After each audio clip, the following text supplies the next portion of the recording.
Welcome everyone to the Dad's Doomsday Guide. Today we are pleased to have Wesley from SuperesseStraps.com. He's here to talk about survival techniques, what kind of gear you should be aware of, and some other vital topics regarding disaster preparedness. Wesley, thanks so much for coming on. I really appreciate it. Hey, Scott, man. Thanks for having me. I guess for people who aren't aware of you or your company yet, kind of what's your background? How did you get to this point? And I guess where can people find more about it? Because I've been checking out your website and there's like a wealth of information, but if you kind of give us a rundown about how you got here, that would be awesome. Yeah, sure thing. I'll do a quick rundown. So I run a company called Superesse Straps. I also have a few social media accounts where I highlight kind of my off-grid adventures and my bug-out vehicle. But our company, Superesse Straps, it kind of got started out of one of my deployments. I was in the Army for 8 years and had some free time, about an hour a day. So I would make these paracord bracelets because we were an airborne unit. We had a bunch of parachute cord. So I started making paracord bracelets, and I made one for each member of my team. And long story short, I got back home stateside, and I'd made a paracord bracelet for myself that had like a fishing kit in it and a little flashlight, razors and stuff like that. And I shared a picture to I don't even remember which one, but to some Facebook prepper group. And I got a whole bunch of messages saying, hey, would you make one for me? So from there, it blossomed into a company. And, now we sell a variety of bracelets. We sell morale patches, with the Velcro on the back that have a covert pocket where you can hide supplies inside. We make handkerchiefs that are Faraday cage blocking, that are burn proof to 800 degrees. So we've just expanded on our product line and turned it into an actual business that used to just be a pastime. Yeah, it's really awesome. It's funny because I was looking at like your followings. I mean, it's huge. I mean, I feel like there's two things kind of in like podcasting and like knowledge people want to gain. It's like financial. They want to know how to get ahead, how to make money, and also like survival. How do you take care of yourself? And I feel like, especially people coming from like the city and stuff myself, it's like you get so busy, you just don't stop, slow down and think, okay, what would happen if this occurred? What would I do? What would I get? And I think it's cool that you guys can break that down, have different bug outs and different things that we'll get into. And so, thanks for being willing to start that journey for everybody. I guess for emergency situations, there's a lot of, I don't know, I've heard cyber attacks, terrorist attacks, natural disasters, civil unrest. What kind of types, when you look at these situations and you kind of decide, okay, what you're going to make or what somebody might need, how would you kind of categorize this? Are they all fundamentally the same when you start preparing for these things, or are there differences? Yeah, I guess some of us have heard the saying, if you prepare for a zombie apocalypse, you're basically preparing for anything. Obviously, we're not talking about zombies here, but just that concept of it, in a way, yeah, you can kind of prepare just in general. And so whatever comes your way, at least you are a little bit better prepared. Some of us may be dealing with the wildfires, so prepping for, an EMP isn't so much directly related to being able to quickly escape from your home in the case of a wildfire, or, so there are differences, yeah. Mm-hmm. But I think in general, just a basic level of preparedness can kind of help you for whatever's coming your way. Yeah. And if you could identify some of these core needs of surviving, when you talk about like water, food, shelter, and you kind of run in a list, if you had to pick like 5 or 10 or however many it is, what would you identify as the things that are necessities, no matter what your situation is, like the baseline of like, these are the things you need to be thinking about. These are the things you need to be taking care of in terms of preparedness. Yeah, so I guess not so much to get into what do I need to buy, or how many cans of beans do I need to store up. It's more of just the planning phases. It's knowing what threats are in your area, whether it be natural disasters or man-made, or so first do an assessment on where you live. You're mm-hmm. starting with your neighborhood, your city, your county, your state, your side of the country, wherever you're at. And just think about what may be coming your way. Like we're seeing civil unrest, like it's still going on. It's not in the news anymore, mm-hmm. but there's people that's had to leave their homes. There's hospitals blocked. They won't let ambulances go through. There's already stuff happening that's affecting tens of thousands or hundreds of thousands of people. It doesn't always break the news because that's, it is what it is. We won't get into so much of the politics side of it, but stuff's happening. And the best way to prepare is, first of all, think about your house. How do I secure my home? How can I live out of my home for an extended period of time? Because the best thing isn't always to bug out. I would argue the best thing is to shelter in place, because your home, that's your homestead. That's where you're comfortable. That's where you know how much food you have. That's where you know how to get from your home to the hospital. Mm-hmm. So your home is where you always want to try to make all your planning out of. Bugging out is the worst case scenario. Okay. So yeah, just, one thing I tell people, if you go to the grocery store and you're buying some food, grab a couple of extra cans of, beans or whatever it may be, grab some ramen noodles. It doesn't have to be expensive to prep. And it's important to make sure these preps, these foods, extra foods you're buying, you're actually rotating them into your dinners so they're not expiring. Otherwise, you're wasting food, you're wasting money. So buy food you actually would want to eat. And so if something does happen, you've got, a few months of food on hand. So your homestead, think about securing your doors. Do you have a deadbolt? Does the striker plate on your door frame, does it have 3-inch screws? Most of them, when you buy a house or you go to an apartment, they've got these little 1/2-inch or at most 1-inch screws. Yeah. And you can just shoulder that in no matter what. Does it have a peephole? Are you thinking, we talked earlier before the show, do you have other security devices like a Ring doorbell, motion sensors, like lights that'll turn on? Is your property, have you defined it?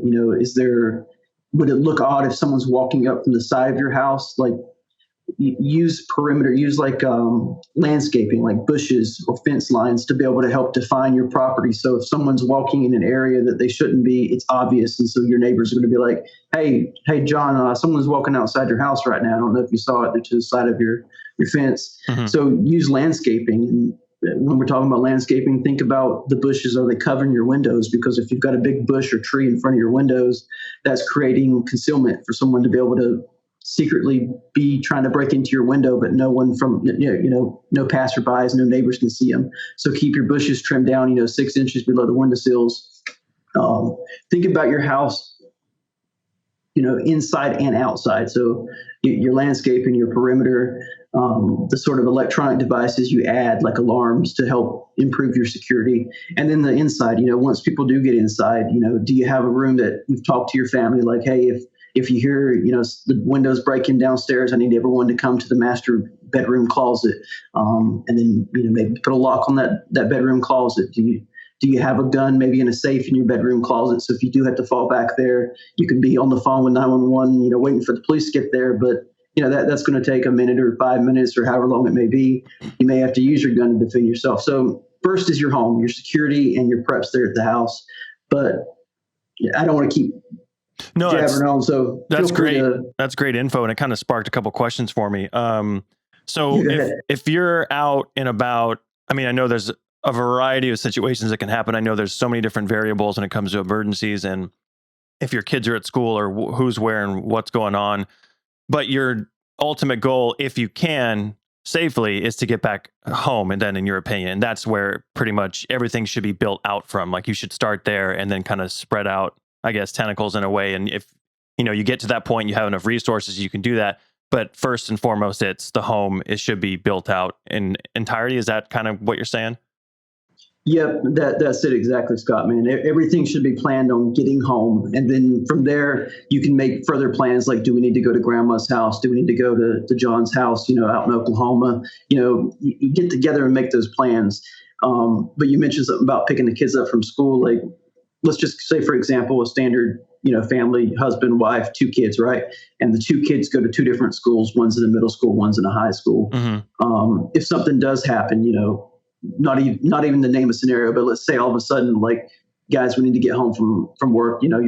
Something has happened in the world, whether it be a terrorist event or whatever, and your boss is like, hey, everybody get home to your family. So now, your wife's somewhere working, 10 miles away, and you're at this building working. Who's going where? Are you going to both schools to pick up your kids, or maybe have you determined that your wife is closer to the middle school kid? So make these plans in advance. If something happens, Mary picks up John and Michael picks up, the other kid, and then you meet at home. So you already know what your plans are if something happens. And it's like you said, always go home, but don't always rely on, public transportation or even your own vehicle. Roads may be jammed. There could be gasoline shortage. I know not too long ago, about 2 years ago, we had, I forgot exactly what happened, like an oil refinery about 5 hours from us had an explosion. Anyway, it slowly affected our county, even though it was like 5 hours away. And we actually had about 3 days where there was no gasoline at the pumps. Oh, man. So it wasn't like it was some huge disaster. We knew the gasoline was coming, and gasoline was coming every day. But it's like if you didn't get there when the truck came, you didn't get gas. So things can happen. Were people freaking out at all, or was it pretty calm? No, I don't think we didn't have anyone freaking out. There wasn't any craziness at the pumps because it was a localized thing. We knew it wasn't like, if I don't get gas now, I may not get it for a month. We knew it just took some planning logistics because it was just something localized. But it just goes to show you, anything can happen. So make plans for other ways to get home, whether it be walking, and don't rely on your cell phone. We've all seen it. Like if you've gone to some, huge sporting event or whatever, and everybody gets out at a certain time, everybody's on their phone at the same time, calling for rides, calling taxis. And sometimes your call just won't go through. Like it's just that overload, especially if it's an overload in an area that's not designed for it. Obviously New York City, they've got extra towers, repeaters, whatever you want to call it. But if there's some event that doesn't normally happen, like let's say right now, I think Trump's doing some rally in some part of North Carolina that's a very rural area. Now you've got all these extra people there, and it's overloading the cell phone towers. So don't rely on your cell phone. That's what I'm saying. Think about other ways of communication, and think about what you'll do if there is no other way of communication. If phones don't work, the Wi-Fi, your cellular data is not working. And speaking of the cellular data, like if you can't get a phone call out, odds are you might can get a text out, because it does that continuous relay. If you send a text message, and sooner or later it'll send it out, but sometimes a call just won't go through. Okay. So would you recommend, I know it's kind of different for every family, right? In terms of planning and talking to their kids about stuff. I mean, do you recommend kind of dry run-throughs? At least talking to your kids about if they're school age or you're at work, and like kind of maybe going through like, how would you get home? Because I feel like today you're totally right. I mean, when I was a kid, it was kind of starting to bridge from, using maps to actually using, Yahoo Maps. And then it was, on your phone, and it kept progressing. But when I was a kid, you still kind of had to use maps. I understood how to use a map, but I mean, or, landmarks, how to navigate your way home. Do you recommend, I think it's a good idea, but I don't know how many kids actually today would know heads or tails from a map, if you open one up in front of them, or landmarks or anything else. But I don't know. Do you think those are effective? Because I feel like most families, you'll buy a bug out bag, or you'll buy like an earthquake bag, or you'll get this thing, or you get that thing, and before you know it, things are lost in the house, or you do something months ago, and the kid doesn't understand what you're talking about anymore. I don't know. Do you think there's like a refresher rate where you need to go through this once a month? Yeah, just make it be something that you casually talk about. Maybe you're driving your kids to school and you're like, hey, remember we talked about, if something happens and school gets released, and if I can't be there by school let out at 3:00, I want you to go with, whatever the Smith family. And if the Smith family can't pick you up, go with the Jones family. If not, try to go back here and, kind of make plans on where your kid's supposed to wait, who he's supposed to go with. So if you can't get there on time, he's at one or two other family members' house, even if you can't call him on the phone. Or, maybe you've got a high school age kid and you're like, look, if I can't get there by now to pick you up, go down to, whether it be some business you're familiar with, or a certain park that, has a good shelter somewhere nearby. Have a plan on where you want to meet them. But yeah, do these drills, just while you're in the car, just verbally. I'm not saying you have to act them out. Drop your kid off somewhere and find your way home. Go, go, go. Yeah. No, just talk it through and make sure they're aware of it. Depending on their age, don't make it too complicated. The more you add to them, you could just be confusing the matter. And they're, keep it simple. Keep the complication to you and your significant other, or your teenage level kids. Yeah, yeah. You see entire movies built around that whole narrative. It's just like finding your way home. So all the and it's crazy when you start thinking about like a cyber attack or an EMP or something that kind of can knock out a whole lot of things. It sends your mind going down a lot of different avenues, and you kind of. So I mean, my kids are pretty young still, so I don't have to like really worry about it. But as they get older, you're kind of starting to think like, man, there's just so much to plan for if you get. And I think it's a good, even for me as an adult, is like just keep it simple and don't overthink it. But yeah, exactly. You mentioned basically about fortifying your home and kind of getting it kind of set up to where. Because I was just watching, because we cover, different topics, and I was watching some home invasions. And I watched these two guys go up to a front door, and they just literally took, I don't know, maybe 5 kicks, and they just blew that front door wide open. When you talk about, I mean, I guess it could be applied to home invasions as well, but also just, if you're in a kind of a survival setting and people are kind of roaming around and you don't necessarily have a law enforcement presence and crimes going through and people are trying to get into homes, get resources and other activities. Is there really anything? I mean, I know you mentioned a few things there, but how far do you take it? I mean, is there any ways to really, I watch those front doors come in. Will a deadbolt kind of mitigate that, or is that going to happen if a couple guys want to break down that door? Yeah, pretty much. If people want to get in, they're going to get in. Mm-hmm. But if it's just, these people who are just coming by, breaking into houses and moving on, no, if you do your door right, like they're going to move on along, because no one wants to stay in a certain area trying too far, because maybe they're giving you a chance to get a gun. Maybe it's giving the cops longer to get to you. Yeah. They're looking for an easy target. So yeah, securing your door and all these deadbolts and striker plates, that helps. What's the word? Deny them access, but it's not so much helping deter, because then they're going up anyway to give it a try. They're not going to know how great your door is until they kick it in a few times. So you want to even avoid that happening. And there's so many ways to do that. We've talked about the landscaping, but there's the whole territoriality of your house. Have you heard of the broken windows concept? Yes, but please do remind everyone. It's basically like, let's say you've got a car on the side of the road that at one point some kid threw a rock at it and it broke the window. Now the next day or a couple of days pass and people keep seeing that same car, like with that window broken. They're like, man, no, I guess that's not really anyone's car. No one seems to care about it. And the next day someone walks by and some drunk at night pees on the side of the car. Like, it's becoming like, well, no one cares about this car anyway, or this area. Mm-hmm. And sooner or later, people are stealing the tires off the car, and it's spreading out from the car to, well, they don't care about this vehicle. These people who live in this apartment right beside it obviously don't care. They're seeing all this happen to the car. Mm-hmm. And it just spreads out throughout the whole neighborhood, because it's like, no one seems to care what's happening here. No one's calling it in. So make sure your house looks like it's being kept up, like someone is there. Someone is checking the mail every day.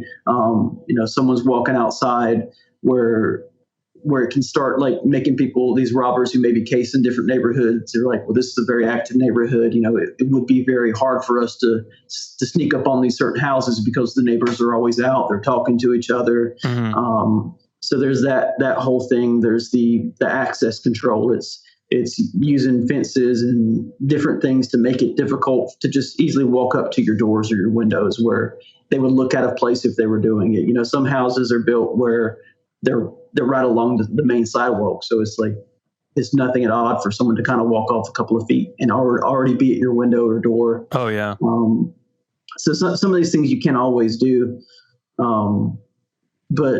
But yeah, I mean, even if you don't have a security system, think about just getting signage that says you do. That's the deterrent. Just the fact that they see a sign that says there's an alarm here. There's an alarm company that's secured this home. Mm-hmm. We talked about the lighting already. Have you seen these driveway alarms, these like early alert systems? No. You can get them on Amazon. You get them wherever, but basically it's the same concept as like a motion sensor for a light, only instead of a light coming on, there's like a base system you can keep in your house. Like we plug theirs in on the counter in the kitchen, and we have 4 different perimeter alarms. So we have one facing the mailbox, so anytime the mail comes, we get an alarm, and we make it a playful alarm because usually it's the mail. And then we have another one with a tone for it when it rings. It's at the backyard where no one should be at along the fence line. If that one goes off, we're like, who is behind their fence? Mm-hmm. So there's different electronic things you can add as well. And I may have gone a little too far on that. No, that's good. Because you always think about, like you're talking about the civil unrest stuff, and you've seen kind of these mobs rolling around neighborhoods, shining lights in the windows and doing different things and just being a nuisance. But then it got me thinking, what if that mob decides just to descend on that home? Is there really anything you can do about that? And if you take it into kind of an emergency kind of lockdown situation, or like the cops just aren't coming, no one's going to come. I mean, are you pretty much at an escape type situation where you got to just move your family out? Or, I mean, I know if you got like a panic room in your house, in your basement, you can lock it up and just stay safe, then that's great. But I think obviously most people probably don't. Are there ways to kind of fortify against a large number of people moving towards your home? Or at that point, you got to have an escape route for your kids, especially kids, because that's what I'm concerned about. It's like, how would I really get out of here if somebody was... No, I see what you're saying. Yeah.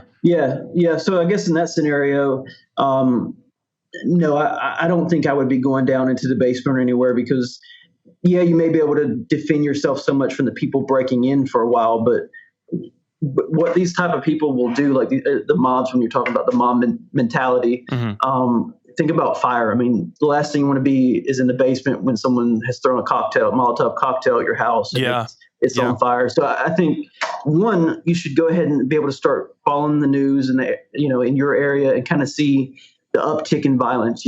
Have they started moving into their neighborhoods? When they have moved in, have they started, being violent? Is it anything more than knocking over mailboxes?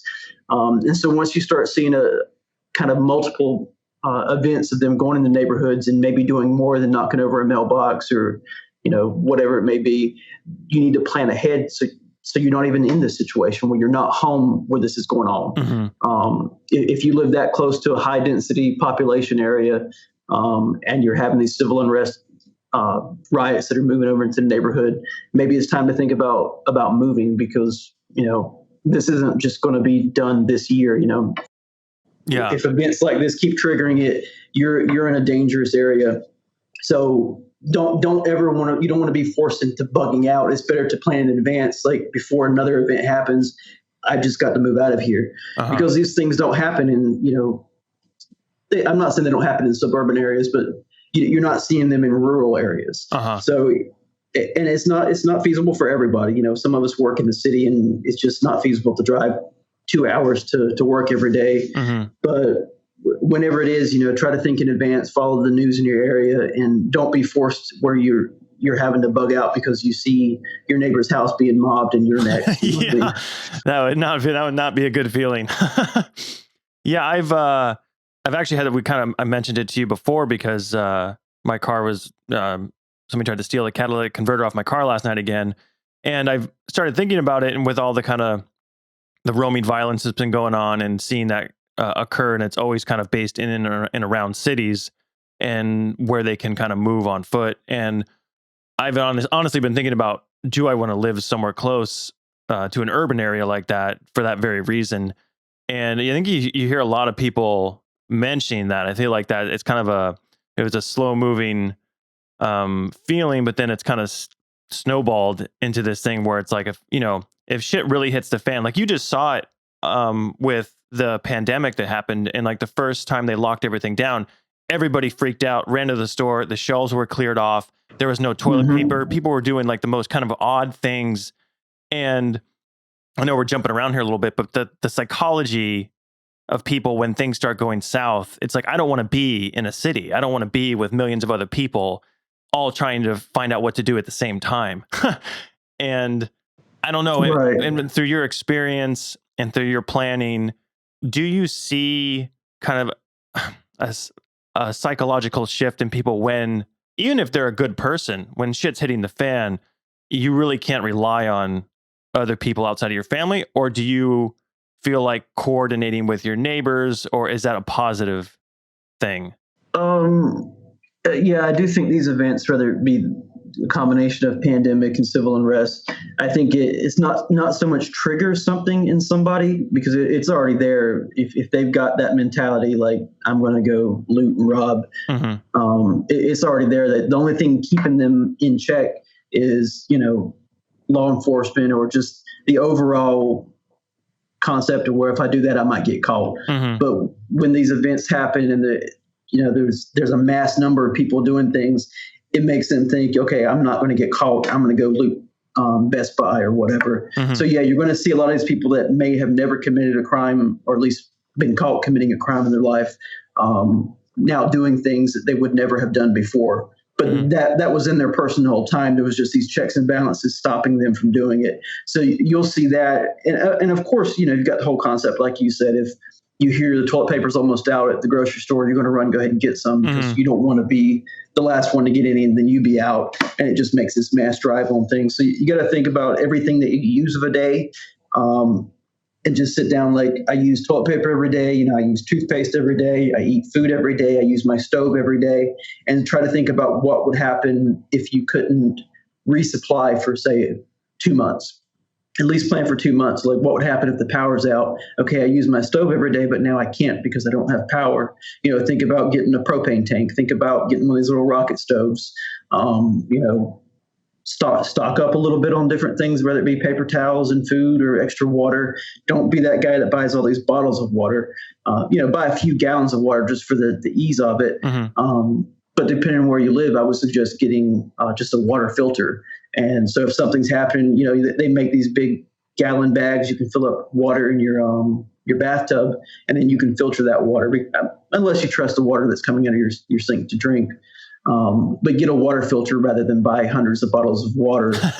just get a filter that can filter hundreds of gallons of water, thousands of gallons of water. I've got one in my garage and one in my Jeep that'll filter 10,000 liters of water. Wow. So I don't necessarily have a whole lot of water stocked up, but I know where my nearby water sources are. I have a rainwater collection system, so I can collect water when it rains. So you don't necessarily have to have a lot to be prepared. Just it's about thinking, what will I do if something does happen and I am forced to rely on collecting my own water, for example. That's what I was going to ask you, is because I get a lot of questions about, well, how much do I need for my family for food? How much do I need for, my kids, water? And I think what I've thought about, and you just touched on, is like a lot of these like emergency bags or food prepping is like for 72 hours or a certain number of days. And I'm like, well, what if, that obviously the emergency goes longer than that. What if, the water supply or water system or the tap, it gets shut off in your neighborhood, or there's a catastrophic event, and like, where are you going to go? How are you going to get water, especially for like city areas? But I think you kind of just touched on it right there, is that you identified, well, one, rainwater, which in LA, we don't really get any rain anymore. But are you talking even like local water sources, like springs, or where you could like go and technically get water and then either filter it out or clean it up and then have it, versus, because I use this same mentality. It's like sometimes I would buy gallons of water. It's like, what am I doing? Like I'll drink through this anyway and not have any. What do I do then? Yeah. You've got to think about that long term. Like I'm not big on storing up a whole bunch of food and a whole bunch of water, but I've made sure I've thought about and put on maps, where my water sources are, different family members that have hunting land, or, it's a multi-person sort of survival. So if you're planning on just surviving by yourself, odds are you don't know how to, apply a tourniquet, or you don't know how to grow tomatoes, or maybe you don't have the ability to go hunting for deer, but maybe you have friends that do. So plan in advance and plan with family members, plan with close friends, and then keep your preps and everything just between you and them, only people you can trust. Don't advertise that you're some prepper to your neighborhood. So that way you've got multiple experts in different fields, and maybe assign different people. Like if John's, really good with communication, his dad used to be in the ham radio. So he's the comms guy. He sets up some sort of communication plan, make sure you guys have all these, walkie-talkies, the family radio service walkie-talkies, so you can stay in touch. So bring your family members into it, because you want to plan with them what's going to happen, and you want to plan with the concept that you may not be able to call them on the phone. Because that's the worst thing that could happen, where you can't plan with your family members. Like maybe your parents live up, a few hours away, and now something bad has happened, and you're like, well, are my parents driving down towards me to stay with me, or am I going up there to check on them? Yeah. And the last thing you want is, you to be passing each other and not be able to call on the phone and know that, they're coming to you, but you're going to them 2 hours away. So make these plans in advance. And that's actually one, I don't know if you've mentioned or heard of Icers. I've actually was reading through your site. It's on there, right? You mentioned it. Yeah, Icers is a guide we made for that whole concept of planning in advance, but also planning for the lack of communication. Because if we're all together, or we can call on the phone, we can make plans on the fly. Like we can talk about, okay, so this just happened, this is what we're going to do, and this is where we're going to meet. That's all fine and dandy to be able to talk on the phone. Yeah. But if you can't talk on the phone, or email or whatever, you want to make sure everyone in your planning group is on the same sheet of music, like so where you're going. So the Icers guides, what it does is it has 3 different categories. So category 1 is basically things like moderate storms, temporary grid failures. It's for any sort of situation where you're out of contact with your the members of your group for up to 5 days. So, and under that one category, you have an action plan for what to do under category 1. So the action plan for 1 is basically shelter in place. It's not a big deal. You just can't talk on the phone for a couple of days. You can still try to stay in contact through your contingency communication, like ham radios or landline phones, emails, mobile apps, things like that. If vehicular travel is safe, then go visit your loved one, or go visit someone else in your planning group and just check in with them. Because, like I said, this is just kind of a basic sort of scenario where hurricanes pass through. Nothing major, not like the end of the world, but it gives you the ability of what are you going to do if you are without contact for 5 days. And then category 2 is major storms, prolonged grid failures, riots, and things like that, where for some reason cell phones are out, texting, radio, internet is out, and it's out for 5 to 21 days. Damn. So there's a separate action plan for that, which of course you're going to attempt all the same plans in action plan 1, but you're also going to additionally try to maybe use the 911 services if you can get to like a police department, and have them make contact with your family member. Let's say you have a loved one, a mother in another state, and your phone works but their phone doesn't. So you're out of contact with them.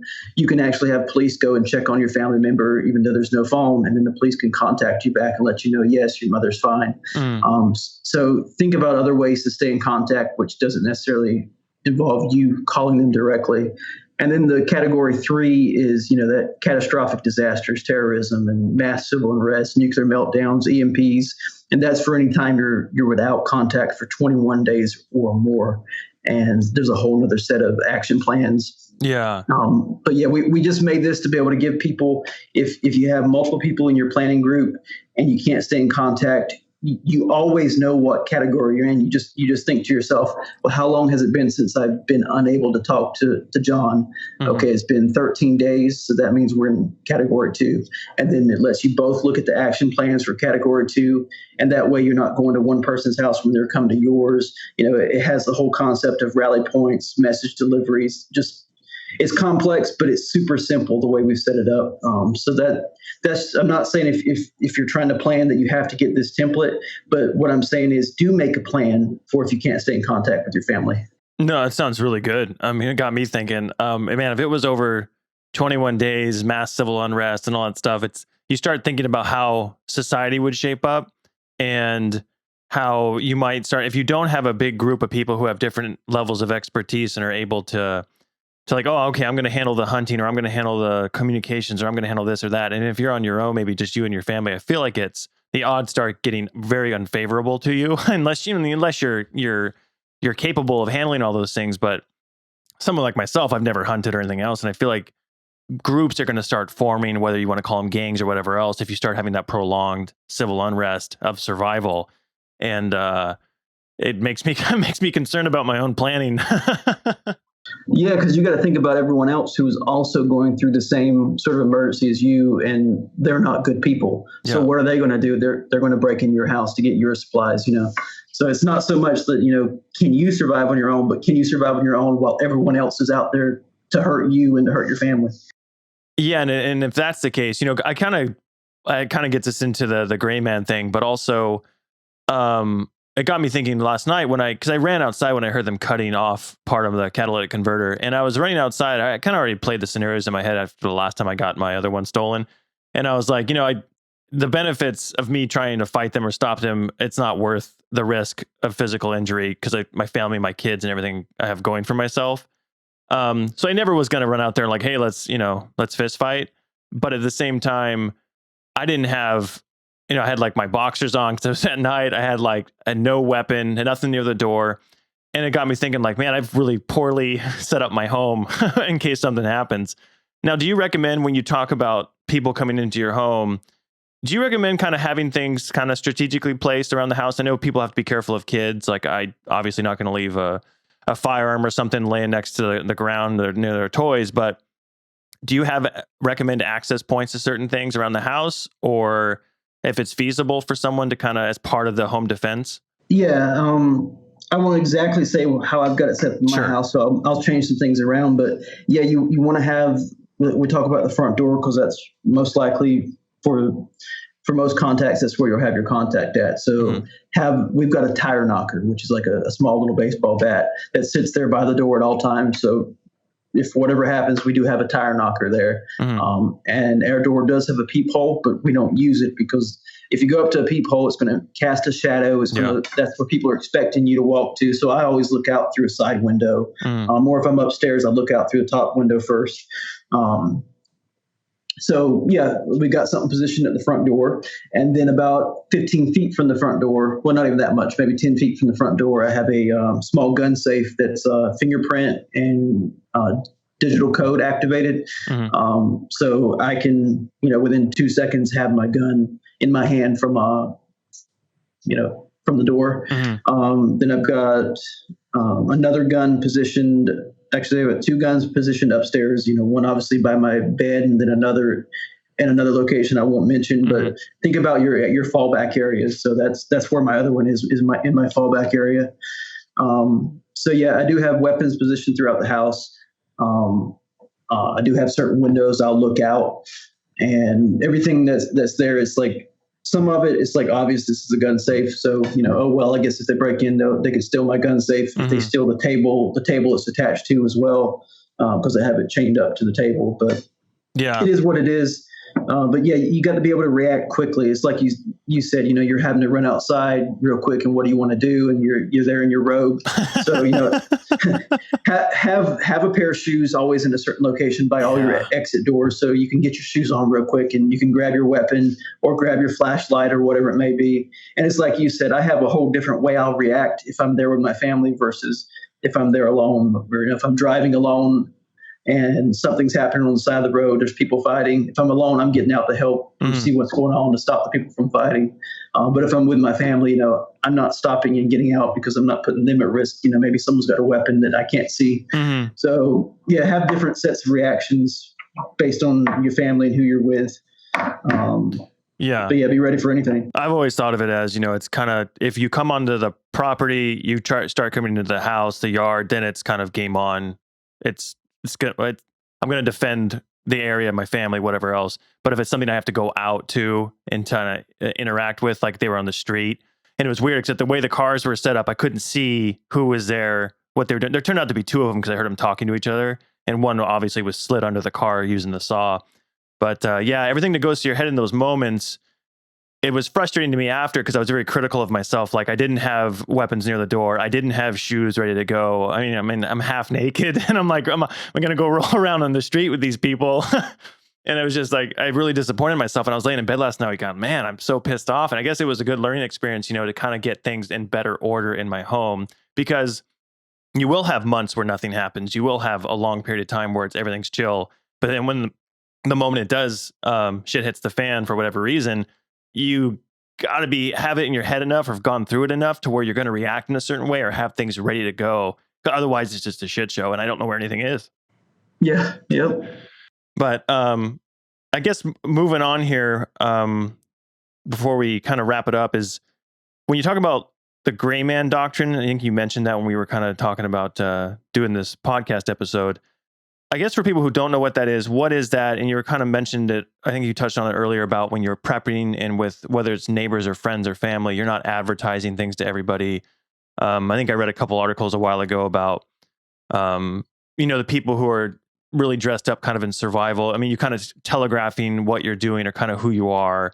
Can you talk a little bit about that and your experience and kind of how you feel the best way to approach that is with a family too and kids and, who you're telling about things? Yeah, it does go towards the whole OPSEC side of thing and your personal security.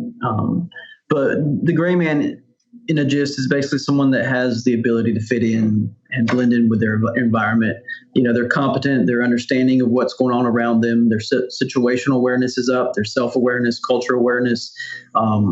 It's basically knowing how can I, walk down this street and no one really take note and talk about me later, or, you don't want to stand out. So wearing these camo backpacks, that can make you stand out. Mm-hmm. Carrying a gun, open carry, that'll make you stand out. Having pink hair, that'll make you stand out. But not necessarily. Let's say you've got to look at where you're at. So if you're at some, punk concert and that's how certain people dress, they've got earrings in their nose, then you're not going to stand out there. But you probably would stand out if you're wearing, a business suit. Mm-hmm. So think about the areas you're traveling through and think about what you're going to wear so that you can blend in with the majority, the 51% of the people. So it's that 51 rule where you're trying to at least match 51% of the people, so you're in the majority. So it's what you wear, it's how you look, obviously your styles, if you're wearing makeup, if you got your hair down, and then it's your mannerisms. If you're some tactical military guy, sometimes that can show. Your extra situational awareness, it's obvious because you keep looking over your shoulder. Mm-hmm. You're walking in a certain way, like you're very confident, but that can make you stand out. So blend in with those around you, watch your mannerisms. Obviously you do want to be looking over your shoulder, but not like in that obvious way. Use different ways to look over your shoulder, whether it's, pretending you're taking a selfie of yourself or tying your shoe, or scratching your back or whatever. So it's being aware of what's going on around you so you can avoid things. It's a whole mindset as you're going. So does this kind of pertain to kind of as you're kind of setting things up before things go south, or is this even when, things are bad and you're out kind of either, looking for water or getting food supplies or medical supplies or whatever you're doing? Do you still kind of want to maintain that and not give off that you have, resources, or that maybe you have a family at home? Is that kind of still within that same idea? Yeah, so those things aren't so much leaning over to the whole SHTF thing, like, it's the end of the world, I'm trying to blend in. These are more tips for like right now, how things are, like to help you avoid being pickpocketed, to help you avoid, someone pulling some scam on you, pretending they need help. Hey, follow me down this alley, my kid's got his hand stuck in something. Like, it is to make you not become a target of crime, or become a target of some sort of other affliction that could come your way. But yeah, I mean, it's the same thing. Blending in also means not advertising, where you live. Mm-hmm. If the car's following you home and you make a right turn, they make a right turn, you make another left turn, and you realize that someone's following you home. It's being aware to be like, all right, I'm not going to drive directly home. Let me circle the block and make sure this car isn't following me. Totally, yeah. It's not putting pictures on your personal Facebook that's public that shows, your gun safe and where your gun is, or look what I just set up in front of my door. Yep. Yeah, no, that's and that's hard to do for people these days because social media is so. I think it's a particular type of person is putting photos of their guns and gun safes and stuff, but just people advertising where they live, their kids, all their belonging, just everything's on social media for someone to find and kind of learn about you. And I don't know. I try to avoid that. I mean, as a kid, I think I did a little bit too much, and now you try to scale back, as you get a family and whatnot. In terms of, go ahead. Sorry. Yeah, I was just saying everything's a piece of the puzzle. You post a picture of your kids, by the front yard, but your mailbox is there, so your street number's on it. You're like, okay, no big deal. It's just my street number. They don't know what city I'm in or what street. Mhm. But then, a couple of weeks later, you post another picture and an Amazon box is in the background, or the name of your plumbing company is on the side of your truck that's parked in your driveway. Sooner or later, these things can be pieced together and connected. Yeah. So just think about that. Every little piece of information you put out is putting together a puzzle for these people. Yeah. And I think in terms of, if you did end up having to go out and kind of like, start dealing with other people, if crap hit the fan and you're like, things were going bad and, you needed to barter, you hear so much these days about gold, silver, and even from a digital currency perspective, like something like Bitcoin. Do you take any of these things as part of your overall plan? Is it something that people should look into as well? Or is it, depending on what level things are going bad? I know if it's like total apocalyptic, people aren't going to be so much concerned with, a digital currency. They're going to be concerned with food, water, and kind of the necessities of living. I mean, what things should people be willing to let go? What things should people want to hold on to? And I guess, do you see a role for some of these precious metals that are touted as, if things do go south, you need to have this stuff? Is that, in your opinion, truth? Well, Scott, can you tell me how much, how valuable a 6-ounce piece of gold is, with 1 ounce of it being steel on the inside, but it's gold plated with another 5 ounces? No. No, nobody can. We don't all know how to look at gold and see, is this gold through and throughout? Is it just plated? What's the quality of it? How much? What I'm saying is, I don't think gold's going to be what's traded if things go bad, because the populace in general doesn't really know how much gold is worth. And are you going to trust somebody that says they do know and they've got some paper that shows the values? And I don't see gold or Bitcoins, obviously, if things are apocalyptic or dystopian, or even if government is still established here in the country, and there's just maybe the police have been defunded or something's happening. I don't see us relying on Bitcoin to be able to make purchases. That's just not how it's going to go. I'm not saying I know what the value of things is going to be, but if things get bad, I don't see gold being where it's going. We're going to use money until money's determined no longer valuable, and then it's going to move into trading of goods. And so that's when you've got to analyze and assess what you have and what you need and what you don't need, because what you don't need is what you want to trade. And some things that you don't need are things a lot of other people really want, especially in the first few months of some sort of apocalypse. Mm-hmm. People are really going to want cigarettes, but obviously you don't need cigarettes to survive. But if someone thinks cigarettes is worth a lot, trade those cigarettes for something of a higher value. Mm-hmm. You know what I'm saying? Mm-hmm.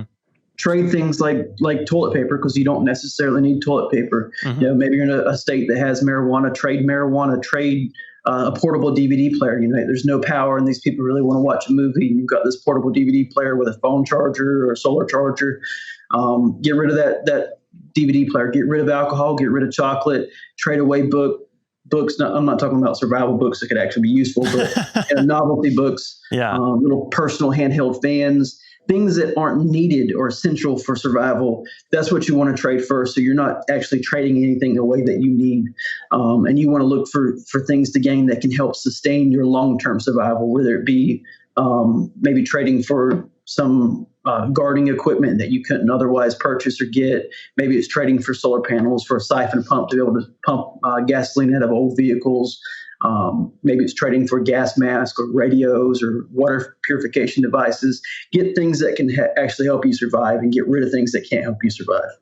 Well, it sounds like what you're saying is like all the preparedness that you're doing before something like this happens is really going to pay off if something's long term, because you're going to be more aware of all these aspects of what you thought through, what you need. And then the people who are kind of deciding at the moment, like, oh my God, I don't have anything, I didn't prepare, are going to kind of do these knee-jerk reactions to where they go for things that they don't necessarily need long-term for survival. They're going to go for comforts and for modern-day things that we have gotten used to. Mm-hmm. Okay. Absolutely, man. I mean, just think about like 2 weeks in, and someone hasn't had toilet paper, and they've used all the napkins they had saved up from McDonald's. If you come to them like, dude, I've actually got 100 rolls of toilet paper, and they're like, well, what can I trade you for them? Man, they'll invite you in your house and you go through and like pretty much pick what you want. And it's going to be stuff like, well, I've got plenty of food. The restaurants are still open, so I don't really need all this canned food. Well, there you go. You trade 20 rolls of toilet paper and you just got like 100 pounds of food from them because they're not thinking about that. To take advantage of people that are less prepared, but not in a mean, hostile way, but it's not our fault that they're not prepared. We can't save the whole world. We're going to save our people that we can. And then when we get to that ability where we're more than just surviving and we're starting to thrive, then we want to reach out and try to help others. But if we die ourselves, how are we going to help others? Yeah. It's like putting a mask on yourself before you put it on your kid. Like if an airplane's going down, you're not going to like pass out first and not be able to help your kids, Right. Yep. And I think it's interesting what you mentioned about gold and silver and Bitcoin, because I see this a lot with people who, they have mixed feelings. They want to see like their wealth grow. So they want to see people invest in these things. And then you see people talking about, hey, when this goes, to X and X amount of money and I'm super rich. And I'm like, I don't think you're thinking through, like, if the economy collapses, what that's going to look like for society. Is your stuff even going to be worth it anymore? Who's going to be kicking down your door to get these items? I don't think a lot of people think through kind of the bad outcomes of some of these things occurring. And that goes to show you, mixed in with preparedness. And like you said, you're not really taking advantage in a mean way of people, but it is survival. And is my family going to live if you're more interested in like, DVD players and toilet paper? Yep. But man, it's been a really interesting conversation. I just want to kind of finish up with a couple of your last thoughts, I guess, about where you see things going. For outlook, I mean, if you had to put a number on it, and no one has a crystal ball, do you see the things we've kind of discussed? And I know we're just scratching the surface, but do you see these things actually, are they going to be needed in the future? Or, I mean, I know it's always better to prepare and be ready, and hopefully you don't need to use these things, but the way you see things going, your experience, are you ever concerned that, hey, I'm going to have to employ some of these tactics that I've kind of built up over the years? I don't get like concerned.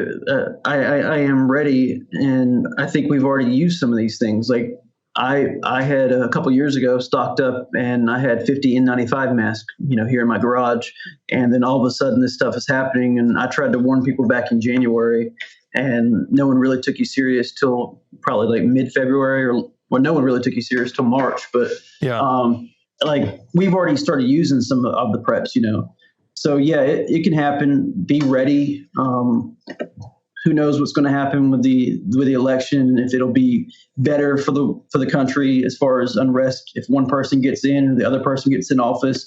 I'm not going to make assessments on that because I don't think there's any real way to know.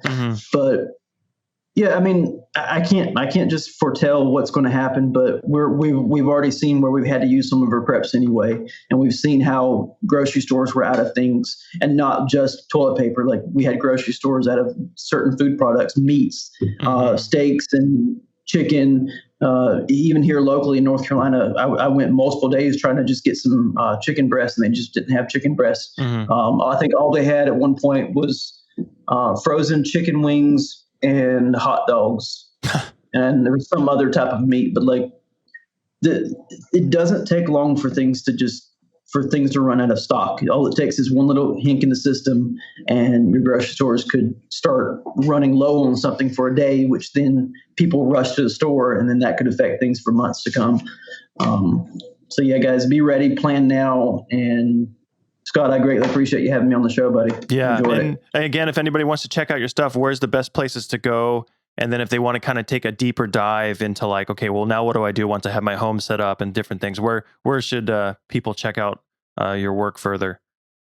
Yeah, so obviously you can find us on Instagram or our website. It's superessestraps.com. Superesse is SUPERESSE, straps, like a strap on your hand or on a truck.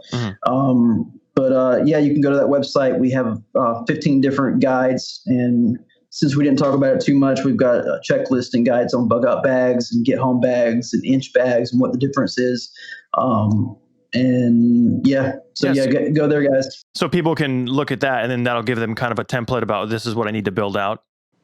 Yep, exactly. Okay, cool. Yeah, I have been looking at some of those, and it's got me thinking like I need to start getting some of these things.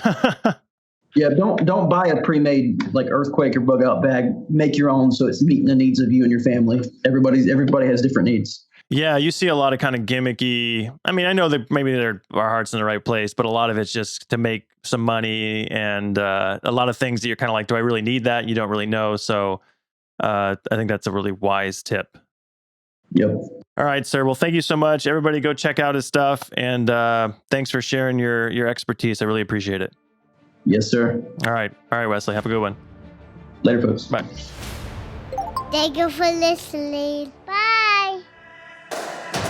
You've been listening to the Dad's Doomsday Guide. So enlightening. I loved it. Get more episodes and videos at themadmachinist.com. Superb. Oh, hell yeah!